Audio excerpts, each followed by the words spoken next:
তো আমরা প্রথম দিন দীঘায় গিয়ে ঘুরে যেটুকু যা আনন্দ করেছি সেটুকু তোমাদের সাথে শেয়ার করেছি। তো ওখানে পরের দিন থেকে সেই ভিডিওটা দেওয়ার চেষ্টা করছি। তো দেখতে থাকো আমরা কি করছি। তো ঘুম থেকে উঠে দেখতেই পেলে আমার বোনজি ব্রাশ করছে, আমিও ব্রাশ করছি, আমার মেয়েও ব্রাশ করছে। তার সাথে সাথে কিন্তু আমাদের 3টে রুম নেওয়া ছিল। তো 3টে রুমে আমি কিন্তু ঘুরে ঘুরে বেড়াচ্ছি, যে দেখছি সবাই কে কী করছে। তো দেখছি সবাই কিন্তু ঘুমিয়ে আছে, শুয়ে আছে, কেউ বসে আছে, কিন্তু আমরা কিন্তু উঠেই গেছি। কারণ আমরা উঠে ব্রাশ করছি। আমরা মেয়ে যেহেতু আমাদের টাইম লাগবে রেডি হতে, তো আমরা ব্রাশ ট্রাশ করে ফ্রেশ হয়ে রেডি হয়ে যাব। তো তার জন্যে এখানে দাঁড়িয়ে দাঁড়িয়ে খানিকটা ব্রাশ করছি। আর পাশে ছিল একটা নারকেল গাছ, হোটেলের পাশে হলুদ নারকেল গাছ। তো ওই নারকেল গাছে তো নারকেলগুলো তো হলুদ ছিল, তো দেখে লোভ লাগছিলো, তার জন্য বলছিলাম ওকে যে এখান থেকে আমরা পেড়ে নিয়ে যাব। তো আর একটা পাশে কি বলো তো, ওইখানে একটা বেল গাছ ছিল। বেল গাছে কচি কচি সবে ছোট ছোট বেল ধরেছে। আর কিছু দুই একটা ছাদের ওপরে পড়েছিল, সেটা হচ্ছে গত বছরের বেল। আমি সেটাই বলছি, দেখ গত বছরের বেল। আর আমাদের হোটেলের সামনেটাই কিন্তু রাস্তা, আর চারিপাশটা কিন্তু দারুণ সুন্দর। আর তোমরা দেখো চারিদিকটা দারুণ লাগছে। তো আমরা কি পরবো না পরবো সেটাকে নিয়েই আলোচনা করছি। তারপরে দেখি কি একজনও ওই বাড়িটার ওখানে, আর এইখানে যে জালটা দেওয়া রয়েছে, তো বলছে কি জালটা দেওয়া কেন। আমি বলছি হয়তো কারোর যদি রাগ হয়, যদি ঝাঁপ দিতে আসলো, গার্লফ্রেন্ড বয়ফ্রেন্ড বা হাজব্যান্ড ওয়াইফ গেল, রাগারাগি হলো, দেখা গেলো ওখানে ঝাঁপ দিতে গেলো, তো তার জন্যে ওখানে জালটা দিয়ে রেখেছিলো। তারপরে দেখো এখানে কিন্তু আমরা সেলফি তুললাম, ফটো তুললাম, একটু রিলস বানিয়ে নিলাম, অনেক কিছু করলাম। তারপরে কিন্তু আমরা হোটেলের থেকে বেরিয়ে গেলাম। আমাদের গাড়ি কিন্তু এই যে গাড়ি রয়েছে, তো আমরা গাড়িতে উঠবো। এখান থেকে এখন আমরা ঘুরতে বেরোচ্ছি। তো তোমরা বুঝতেই পারছো ঘোরা, তারপরে স্নান করে একেবারে আমরা রুমে ফিরবো। তো আমাদের সব পার্টনাররা গাড়ির মধ্যে রয়েছে। তো আমরাও কিন্তু এবার কিন্তু আমরা পিছনে, আমাদের সিটটা পড়েছে পিছনে, তো আমরা পিছনের থেকে তারপরে দেখো সকালে টিফিন করছি, আমরা লুচি খাচ্ছি। এখানে লুচি টুচি খেয়ে চলে যাচ্ছি গাড়িতে করে। আর এখানে কিন্তু গান চলছে গাড়িতে, সেই মাস্তি করছি, সেই আনন্দ করছি, নাচানাচি করছি। আর চারিপাশটা কিন্তু অসাধারণ ভিউ, চারিদিকে ঝাউ বাগান, এইটা ওটা কত কি সুন্দর। এবার তারপরে চলে আসলাম একটা মন্দিরে।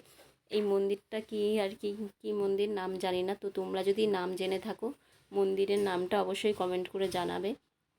তো মন্দিরের ভিতরে পুরো অ্যালাউ নেই ক্যামেরা করা, তো যেটুকু পেরেছি বাইরের থেকে দেখানোর চেষ্টা করেছি মন্দিরে, কারণ হচ্ছে ফোন হচ্ছে নিয়ে নেবে, তার জন্যে বন্ধ। তো এই অবধি করে আর কি বেরিয়েছি। তারপরে আর একটা মন্দিরে এসেছিলাম। তো এই মন্দিরটায় প্রচণ্ড ভিড় ছিল, এত ভিড় ছিল, তো বললাম তাহলে আর ভিতরে যাব না, এইখান থেকেই ঘুরে চলে যায়। তো মন্দিরটা বাইরের থেকে দেখলাম, তো ওখান থেকেই ব্যাকে চলে আসলাম।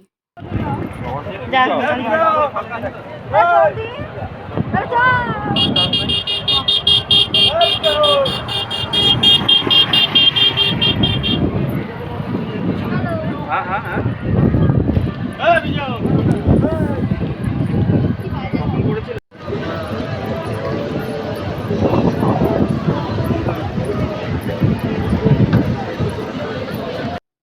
তো বুঝতেই পারছো আমরা কোথায় চলে এসেছি। হ্যাঁ ঠিকই ধরেছো, উদয়পুরে বিচে চলে এসেছি। তো এইখানে আমরা ওইদিকে আগে ঘুরে টুরে চলে আসলাম, তারপরে কিন্তু আমরা উদয়পুরে চলে এসেছি। তো উদয়পুরে এসে আমার খুবই ভালো লাগছিলো দেখে। তারপরে এখানে কিন্তু আমাদের মাছ দেখা ছিল, যে কোন মাছটা কে খাবে।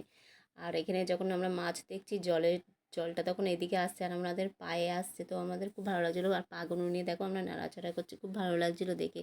তো মাছ এদিকে আমাদের মাছ কিন্তু দেখার পর্ব চলছে। তারপরে চলে গেলাম আমরা কি বলতো একটু রিলস বানাবো বলে ওই দিকে চলে গেলাম। তারপরে চলে আসলাম, মাছ তো আমাদের কমপ্লিট হয়ে গেলো, আমাদের দিয়ে দিয়েছে।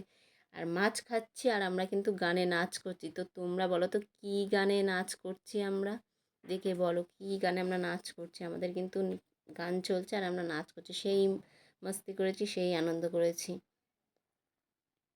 তারপরে কিন্তু আমরা সন্ধেবেলায় হোটেলে ফিরে গিয়ে রেস্ট নিয়ে ঘুমিয়ে সন্ধেবেলা বেরিয়ে পড়লাম বিচের ধারে, কারণ ওখানে বসে বসে হাওয়া খাবো, ঘুরবো, আনন্দ করব। তারপরে কিন্তু ওখানে চারিদিকে ঘুরে টুরে সেই রাত হয়ে গেল। তারপরে আমরা একটু মোমো খেয়ে নিলাম, মোমোটা খেয়ে, কারণ হোটেলের দিকে ফিরতে হবে।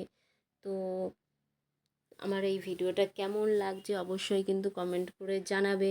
নেক্সট ভিডিওটা অবশ্যই তাড়াতাড়ি দেব। তো এখানেই ভিডিওটা শেষ করছি, কারণ হোটেলে ফিরতে হবে। টাটা।